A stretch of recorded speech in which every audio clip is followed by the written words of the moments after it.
할렐루야. 우리 함께 앞뒤 좌우 바라보시면서 이렇게 축복했으면 좋겠습니다. 예수님 때문에 행복합니다. 우리는 살아가면서 산 가운데 수많은 걸림돌을 마주하게 됩니다.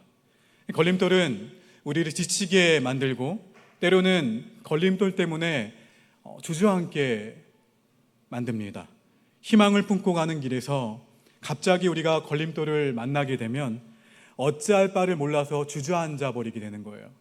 고생 끝에 이제 행복을 누리겠지 했는데 건강에 이상이 오거나 아니면 이번 일만 잘 되면 새로운 인생을 살 수 있을 거야 하는 마음으로 어떠한 일을 새롭게 추진하다가 상황이 어떻게 됩니까? 악화가 되어서 절망에 빠지기도 합니다. 또 이제는 내가 정신 차리고 방황하지 말고 잘 살아야겠다 결심한 그 순간 더 큰 방황의 그 여건들, 그 걸림돌들이 내게 다가오기도 합니다. 이럴 때 우리가 어떻게 해야 할까요? 느헤미야는 예루살렘 성을 재건하는 그 어려운 과정 가운데에서 계속 걸림돌과 마주했지만 절대로 낙심하지 않았습니다. 오히려 이 걸림돌을 디딤돌 삼아서 하나님이 주신 사명을 완성했어요. 느헤미야가 어떻게 자기의 앞을 가로막았던 이 걸림돌들을 넘어설 수 있었을까요? 오늘 우리는 이 느헤미야의 지혜가 필요한 시대를 살아가고 있습니다. 그런데 우리가 곧잘 부딪히는 이 걸림돌을 외부의 환경에서 찾기보다는 결국에는 이 외부의 환경에 있는 것이 아니라 어디 있는 거예요? 이 외부의 환경에 반응하는 내 자신에 있다는 것을 우리는 알게 된다는 거예요. 수산성에서 지내던 느헤미야가 기도 가운데 예루살렘 성벽 재건을 그 비전을 받고 하나님의 은혜로 변덕스러웠던 반대자였던 아닥사스다 왕에게 끝내 허락을 받아 왕의 배려 가운데 그 유다 땅까지 안전하게 통과할 수 있는 왕의 조서와 왕의 자원을 사용할 수 있는 권한과 호위하는 군대와 마병까지 제공받고 예루살렘 성에 도착했습니다. 느헤미야 2장 8절입니다. 내 하나님의 선한 손이 나를 도우심으로 왕이 허락하고, 하나님의 선한 손이 도우심으로 일사천리로 일이 진행이 되었다는 것. 느헤미야는 도착하자마자 아무것도 하지 않은 채 3일간 무엇을 했을까요? 기도를 했어요. 3일간 아무것도 하지 않고 도착하자마자 기도한 후에 4일째 되는 날 밤에 몇몇 사람과 성벽이 얼마나 부서졌는지 살펴보았습니다. 철저한 조사를 마치고 난 후에 느헤미야는 결정적인 순간이 왔을 때 사람들을 설득했어요. 이 설득에 사람들의 그 마음 가운데 동기가 부여가 되고 드디어 성을 건축하자는 움직임이 일어나는 순간 결정적인 걸림돌이 나타납니다.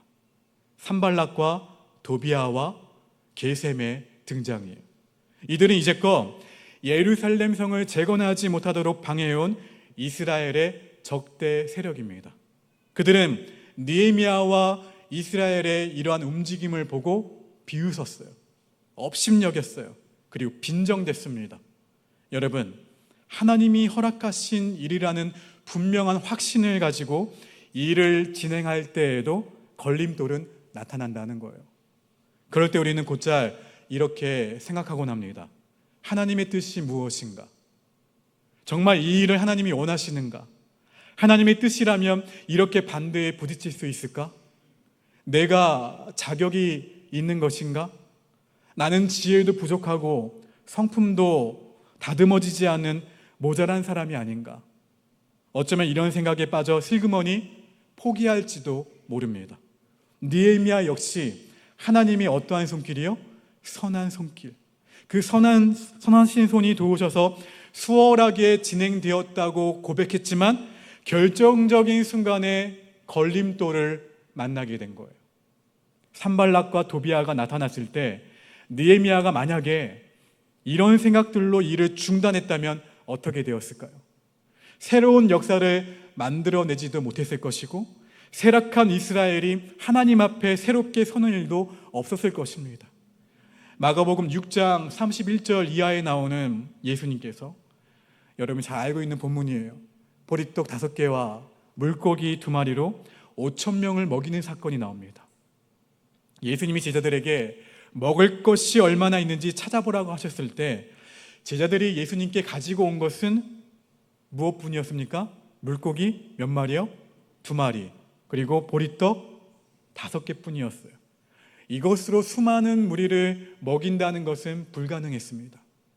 그런데 예수님은 뭐라 말씀하셨냐면, 뭐라고 말씀하셨어요? 너희가 먹을 것을 주라 말씀하셨어요. 말씀하신 대로 제자들은 순종했습니다. 순종했더니 어른만 5,000명을 먹이고도 12바구니가 남을 정도였어요. 제자들은 흥분했어요. 그리고 아무리 불가능한 일이라도 예수님의 말씀만 믿고 순종한다면 기적과 이적이 나타난다는 사실을 확신하게 되었어요. 이어서 예수님은 제자들에게 배를 타고 건너편으로 먼저 가 있으라 명령하십니다. 그런데 무엇이 나타났어요? 걸림돌이 나타났어요.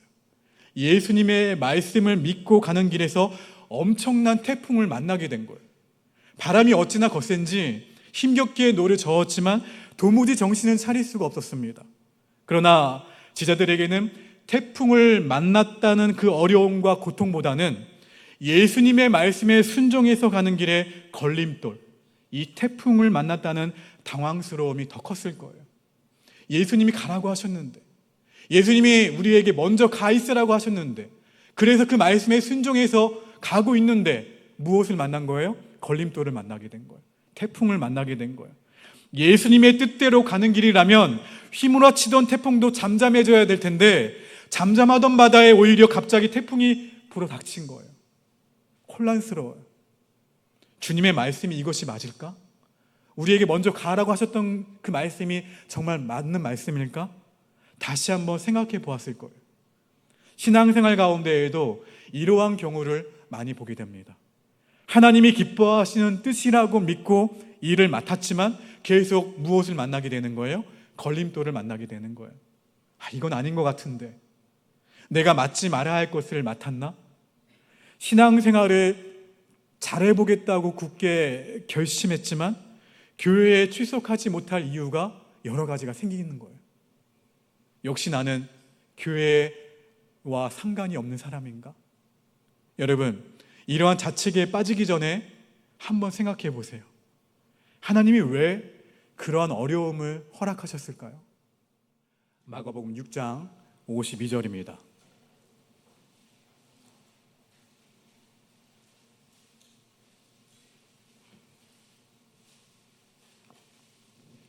마가복음 6장 52절 말씀.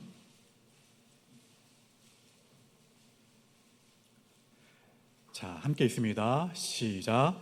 이는 그들이 그 떡 떼시던 일을 깨닫지 못하고 도리어 그 마음이 둔하여졌습니다. 무슨 말이에요? 떡을 들어 축사하시고 그 오병이어 기적을 베푸셨던 하나님을, 예수님을 기억하지 못했던 거예요. 잊어버렸어요. 까맣게 잊어버렸어요. 걸림돌 태풍이라는 태풍 앞에서 예수님이 어떠한 분이신가에 대해서 잊어버렸다는 거예요. 그래서 그 마음이 어떻게 됐다고요? 둔하여졌습니다. 주님이 원하신 것은 태풍이 부는 걸림돌이 있는 그 어려운 가운데서도 물고기 2마리와 보리떡 5개로 5,000명을 먹이신 전능하신 하나님을 기억하라는 거예요. 할렐루야. 그리고 그 하나님을 어떻게 하라는 거예요? 태풍 가운데에서도 여전히 신뢰하라는 말씀이에요. 오늘 우리 역시 믿음으로 나아가는 길에 걸림돌이 있다 할지라도 좌절하거나 돌아서는 것이 아니라 여전히 하나님을 신뢰하기를 주의 이름으로 축원합니다. 어려움을 주시는 이유가 인간의 속성상 모든 일이 순탄하게 진행이 되면 자신의 노력과 자신의 능력 때문인 줄 알고 교만해지는 것을 방지하기 위한 하나님의 배려일 때도 있다는 거예요. 느헤미야에게는 이보다 조금 더 진전된 하나님의 뜻과 하나님의 섭리가 있었는데 느헤미야는 성이 부서졌다는 소식을 듣고 슬퍼하면서 무려 4개월 동안이나 엎드려 기도했습니다. 아닥사스다 왕의 마음을 누가 바꿀 수 있을까? 하나님, 이 왕의 마음을 바꿔 주시옵소서. 이러한 간절한 기도에 하나님이 응답하셨을 뿐만 아니라 왕의 조소를 주어서 가는 길이 순탄하도록 해주었다는 거예요. 아닥사스다 왕이라는 이 걸림돌이 하나님의 살아계심과 하나님의 능력을 백성들에게 증거하는 디딤돌로 쓰여지게 되었다는 거예요. 이와 같이 걸림돌인 줄만 알았던 고통과 어려움이 지나고 보면 오히려 디딤돌이 되어준 경험은 우리 삶 가운데서도 많이 찾아볼 수가 있어요. 하나님을 따라가는 인생길에서 걸림돌을 만나거나 디딤돌을 찾지 못하면 낙심하고 방황하고 절망할 때가 참 많아요. 어디서 디딤돌을 찾을 것인가? 잃어버린 디딤돌을 찾는 비결은 지금 이 자리까지 오는 동안 나를 가로막았던 수많은 걸림돌이었던 그 어려움을 기억해 보는 거예요.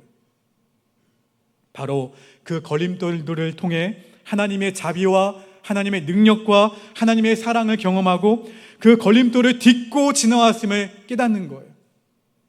동일하신 그 하나님을 신뢰하면서 다시 디딤돌을 찾아보세요. 나를 늪처럼 빨아들일 듯하던 눈앞에 걸림돌을 딛고 앞으로 나아갈 때 어느새 그 걸림돌이 든든한 반석처럼 나를 세워주고 있음을 알게 될 것입니다. 여러분, 예루살렘 성벽을 재건하려는 느헤미야에게 또 다른 걸림돌은 이스라엘 백성의 마음 가운데 있는 패배의식이었어요. 몇십 년 전에 성을 건축하려 했으나 안 되었다는 거예요.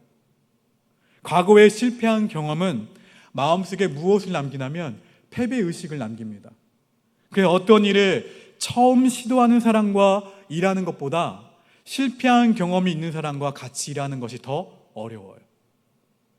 전에 해봤다. 그런데 안 됐다. 이번에도 안 될 것이다. 불가능해 보인다. 이런 소들이 터져 나와요. 무너진 성벽은 예루살렘 성이라는 물리적 공간이 부서져 버린 것이 아니에요. 물론 부서졌지만 예루살렘으로 상징되는 이스라엘 백성 공동체가 분열되고 허물어진 것을 보여주는 거예요. 그러나 느헤미야는 이 실패한 사람들을 다시 일으켜 세웁니다. 우리 본문 17절과 18절 말씀을 읽겠습니다. 시작.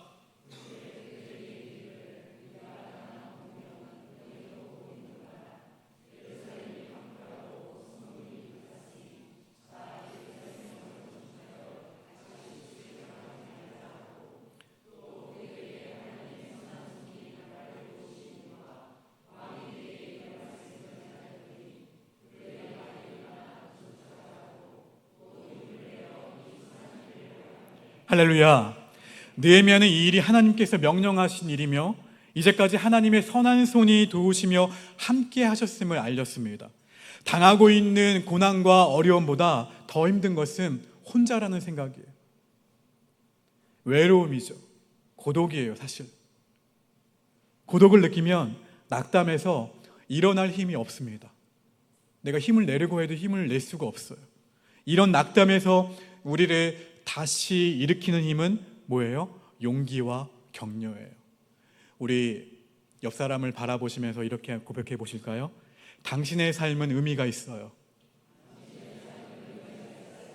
하나님은 당신을 버리지 않았습니다. 하나님은 당신과 함께 하십니다. 그리고 마지막으로 꼭 하셔야 돼요. 어떤 상황에 있다 할지라도 하나님은 당신과 동행하십니다. 할렐루야. 이 고백 가운데 여러분 좀 쑥스러우셨지만 의미를 발견한다면 다시 일어날 힘이 생기는 거예요.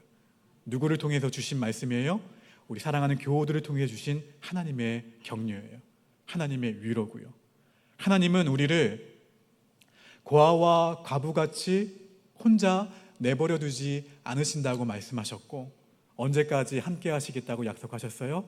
세상 끝날까지 항상 함께 하시겠다고 약속하셨어요. 400년 동안 하나님이 아무 말씀도 하시지 않은 암흑기를 겪고 있던 이스라엘에게 하나님께서 드디어 가브리엘 천사를 통해 마리아의 남편 그 요셉의 꿈에 나타나셨습니다. 마태복음 1장 23절 말씀 읽어봅니다. 시작.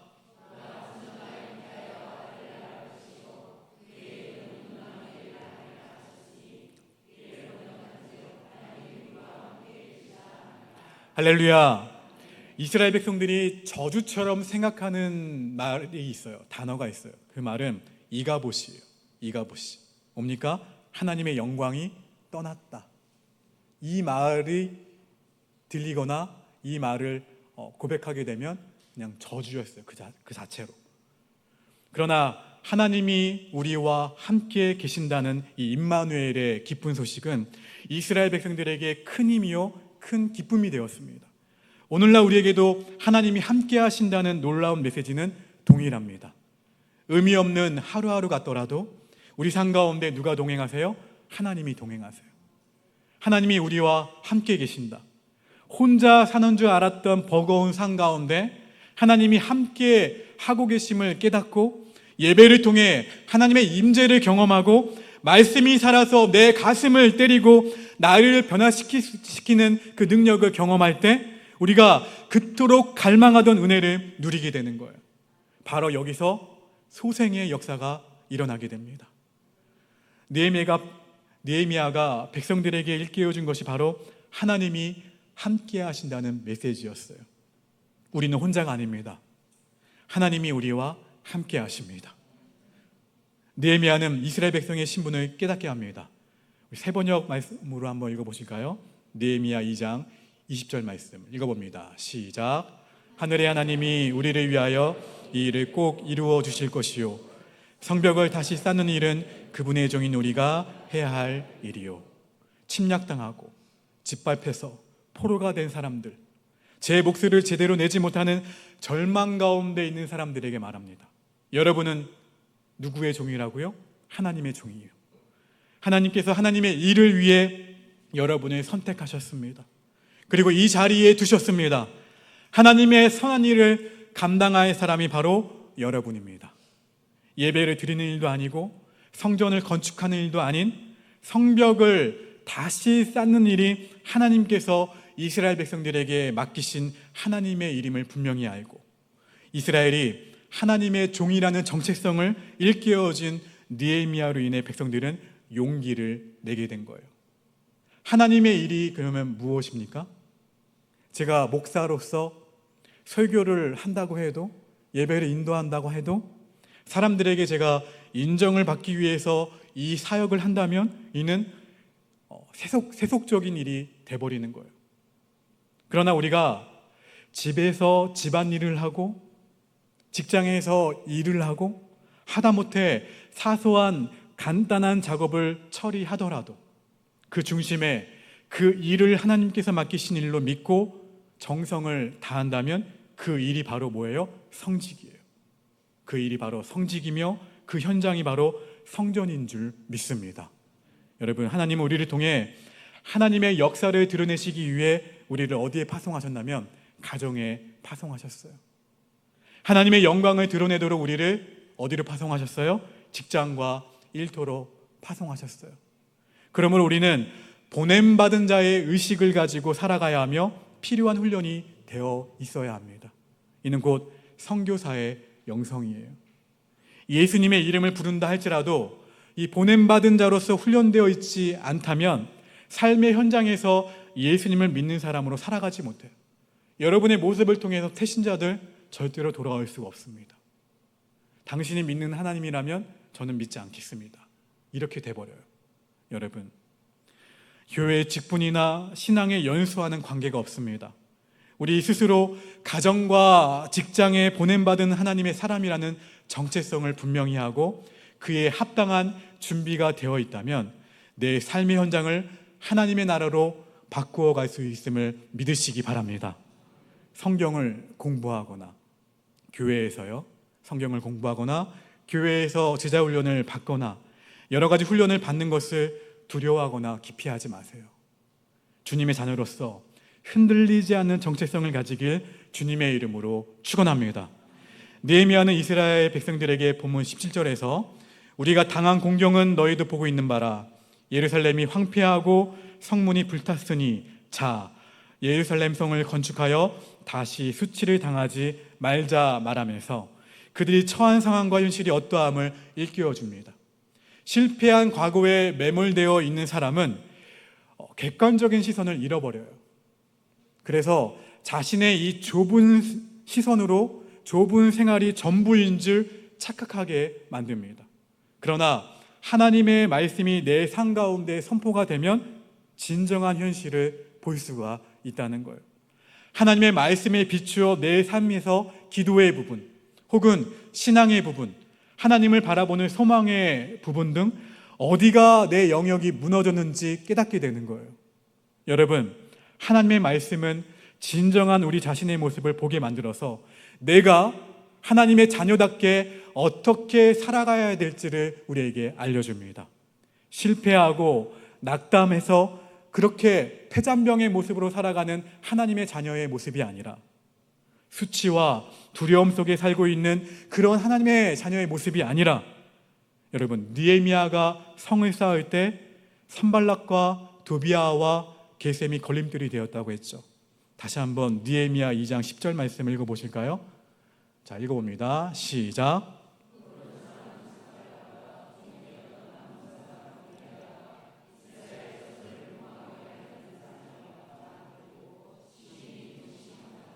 얼마나 이 사람들이 이스라엘 백성들의 성벽을 재건하는 것을 방해했다면 이 사람들의 등장만으로 어떻게 해요? 근심도 아니에요. 심히 근심했더라 하고 있어요.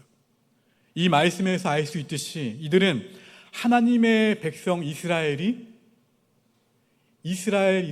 하나님의 백성답게 살지 못하도록 했던 사람들이라는 거예요. 조금이라도 하나님의 백성답게 살려고 하면 못마땅하게 여겼던 사람들이 이 사람들이었다는 거예요. 오늘 우리 삶 가운데에도 하나님의 뜻에 따라 내 무너진 성을 다시 한번 건축하고 기도의 성, 사랑의 성, 비전의 성 다시 쌓는 것을 방해하는 세력이 있나요, 없나요? 있어요? 있어요, 없나요? 바로 마귀입니다.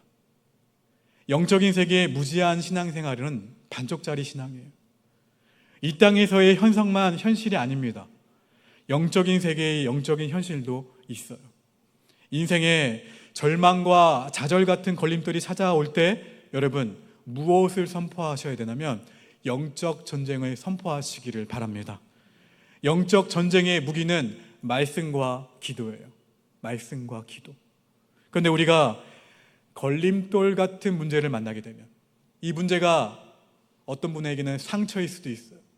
어떤 분에게는 염려일 수도 있어요. 어떤 분에게는 재정의 문제일 수도 있어요. 어떤 분에게는 관계의 문제일 수도 있어요. 어떤 분에게는 여러 가지 문제 가운데 또 항목이 있겠죠. 그 문제를 만나면 가장 먼저 빼앗기는 것이 다름 아닌 무엇입니까? 기도예요. 말씀이에요. 예배 자리예요. 이것을 빼앗겨버려요. 내 감정과 내 욕심이 기도의 자리를 대신해요. 내 경험과 내 지식이 하나님 앞에 나아갈 겸손의 자리를 대신하게 되면 하나님의 뜻을 이루기보단 육신의 정욕을 도모할 가능성이 높아요. 그래서 기도와 말씀으로 무장하지 않으면 어둠의 영에 무너질 수밖에 없습니다. 그러므로 기도의 자리를 빼앗기지 말아야 됩니다. 혹 잃어버렸다면 다시 되찾으셔야 돼요. 걸림돌을 만나면 어떻게 해요? 영적 전쟁이구나. 태풍을 만나면 어떻게 해요? 영적 전쟁이구나. 마귀가 나로 하여금 하나님의 뜻대로 하나님의 말씀대로 살지 못하도록 나를 묶어두려고 하는구나 깨닫고 기도의 자리로 돌아오셔야 돼요. 말씀의 훈련을 다시 받으시고 그 말씀을 가슴판에 깊이 새기셔야 돼요. 이것이 영적 전쟁임을 선포하고 나아가는 지혜로운 하나님의 자녀의 삶입니다. 느헤미야는 방해하는 세력에게 이렇게 말했어요. 예루살렘에서는 당신들이 차지할 몫이 없소. 주장할 권리도 기억할 만한 전통도 없소. 분명하게 영적인 선포를 합니다. 이와 같이 어둠의 영은 우리에게서 하나님이 주신 자녀의 권세를 빼앗을 명분도 그리고 권리도 그 어떤 것도 없다는 거예요. 근데 오히려 우리가 어떻게 하고 있어요? 내어주고 있어요. 내 상처를 붙들면서 내가 어떻게 해요? 마귀에게 그 자리를 내어주고 있어요. 아픔을 보면서 내어주고 있어요. 두려움 때문에 내어주고 있어요. 여러분, 아무것도 요구할 것 없는 그들이 그럴듯한 말로 우리를 압박할 때 하나님의 말씀을 기억하고 하나님의 약속을 주장하며 선포해야 될 줄로 믿습니다. 뭐라고요? 따라합시다. 어둠의 영아, 하나님이 주신 평안을 너에게 빼앗길 아무런 이유가 없다. 네가 차지할 몫은 아무것도 없음을 선포한다. 예수님의 이름으로 떠나가라. 할렐루야. 여러분, 하나님이 주신 평강을 예수님의 이름으로 이처럼 주장하시고 감사 가운데 소망 가운데 하나님만의 간절히 찾으시기를 바랍니다. 우리에게 있는 하나님의 자녀로서의 영적인 권세를 주장하셔야 돼요. 아버지는 자녀를 축복하고 그 가정을 축복할 권세가 있습니다. 영접한 자, 곧 그 이름을 믿는 자는 하나님의 자녀로서의 권세가 있어요. 하나님 주신 이 권세는 세상의 흑암이나 절망이나 정복자나 어떠한 악한 영들도 끊어낼 수 있는 거예요. 여러분, 예수님의 이름을 선포하며 하나님의 말씀, 그 말씀의 약속을 확신하고 주장하며 선포할 때 영적인 전쟁에서 반드시 승리할 수 있습니다. 느헤미야는 이 기도를 늦추지 않았어요. 하나님의 말씀과 하나님의 약속을 주장하고 선포한 결과 승리할 수 있었습니다. 걸림돌에 걸려서 경제적으로나 육체적으로나 마음적으로 여러 가지 이유로 무너진 분들이 계십니까? 그렇다면 오늘 느헤미야를 기억하십시오. 하나님이 우리와 어떻게 하신다고요? 함께 하신다는 것과 믿음으로 걸어가는 길에도 걸림돌은 찾아온다는 것. 그러나 어려움이었던 이 걸림돌이 현실을 딛고 일어서게 만드는 디딤돌이라는 것. 내가 누구의 자녀라는 것? 하나님의 자녀라는 것과 나를 버리지 않고 동행하신다던 그 하나님의 약속을 다시 한번 기억하세요. 그리고 영적 전쟁 가운데에서 기도하고 말씀을 보고 말씀을 듣는 자리를 사수하며 넉넉히 승리하시는 저와 여러분의 삶이 되시기를 주님의 이름으로 축원합니다. 우리 함께 이 말씀 기억하시면서 찬송가 198장 1절 부르시면서 성찬 준비하겠습니다. 네, 그렇습니다. 주님, 내가 손을 들지 못하고 이 내 앉은 자리에 주저앉아 나에게 불고 있는 폭풍 가운데, 두려움 가운데, 아픔 가운데, 슬픔 가운데 주저앉아 버릴 때가 있습니다. 주저앉아서 주님을 생각하지 못하고 주님을 바라보지 못하고 주님의 살아계심을 신뢰하지 못하고 실패와 낙담과 염려와 슬픔 가운데 마귀가 주는 그 유혹 가운데 쓰러져 버릴 때가 참 많습니다. 내 인생 가운데 걸림돌 앞에 우리 모두가 주저앉아 버리는 것이 아니라 나를 어떻게 그동안 인도하셨는지, 나에게 어떻게 그 말씀으로 인도하셨고 그 걸림돌이 디딤돌이 되게 하시는지 그 말씀과 역사하심을 다시금 생각하게 하시사 아버지 하나님, 내 눈앞에 주어진 그 어려움을 바라보는 것이 아니라 그동안 에베네셀의 하나님으로, 임마누엘의 하나님으로, 여호와일의 하나님으로 역사하셨던 하나님을 기억하게 하여 주시옵소서. 아버지 하나님, 우리 사랑하는 교우들을 가정으로 파송합니다. 일터로 파송합니다. 학교로 파송합니다. 이들이 혹 그 영역 가운데 걸림돌을 만나게 될지라도 오늘 주신 말씀을 기억하게 하시사 이 전쟁은 내게 속한 것이 아니라 하나님께 속한 것인 것을 믿고 영적 전쟁을 선포하게 하여 주시옵소서. 아버지 하나님, 그 가운데 태신자를 품고 있습니다. 275명의 태신자가 다음 주일에 반드시 이 자리에 나오게 하시사 복음을 들을 기회가 주어지게 하시고 죽어가는 그 영혼들에게 다시금 살아날 수 있는 기회를 허락하여 주시옵소서.